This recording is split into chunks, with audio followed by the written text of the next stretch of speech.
There are so many things happening at the same time that cumulatively big changes will occur. So from a technology standpoint, we are improving our ability for the microscopes, the three-dimensional imaging during surgery that we can look at a screen, the image guidance to allow you to see on a screen exactly where you are. The instrumentation is changing and improving with endoscopic instrumentation with better magnification to allow you to see at depth.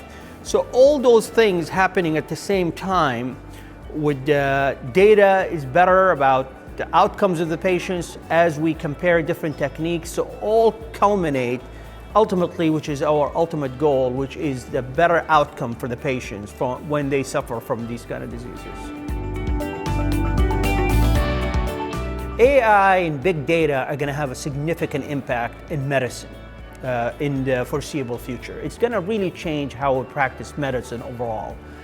Big data, the information that's going to emerge, how every patient is going to be treated by their physicians is going to transform over the next 2 decades. Especially in neuroscience, these technologies will have an impact that may perhaps be exponential over the next decade. So as all these technologies are emerging, the ultimate outcome is going to be far more than we can really plot out at this point.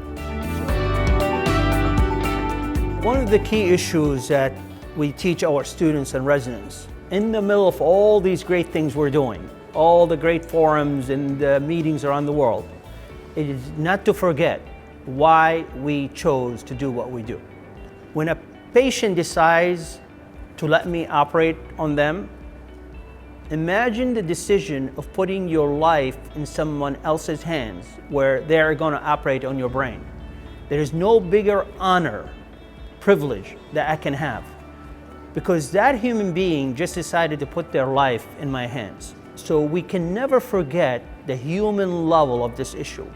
Per person is the responsibility we hold and how we are expected to deliver on that. So the respect we give to each human being in this situation is paramount. They have given us a trust that very few get direction. So I'm really intrigued by this society. As I sat through some of the forums and the board meeting, it is an amazing think tank of experts, scientists, coming together to think about the larger picture, not just locally, not just regionally, not just nationally, but also internationally.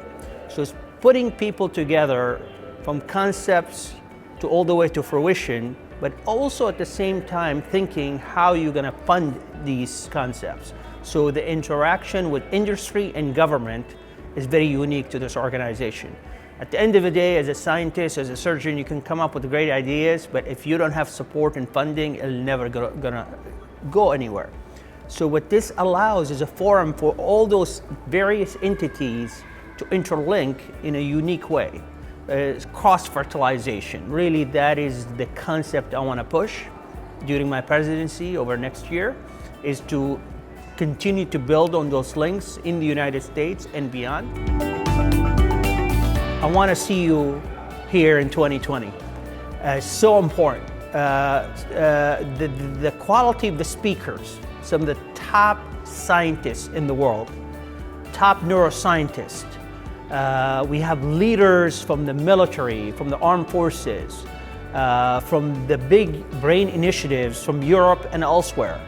They all come and meet here. There is no other forum that you're gonna meet all these individuals, including Nobel Prize laureates, coming here together in a forum that we can engage and talk about. So I expect to see you here next year.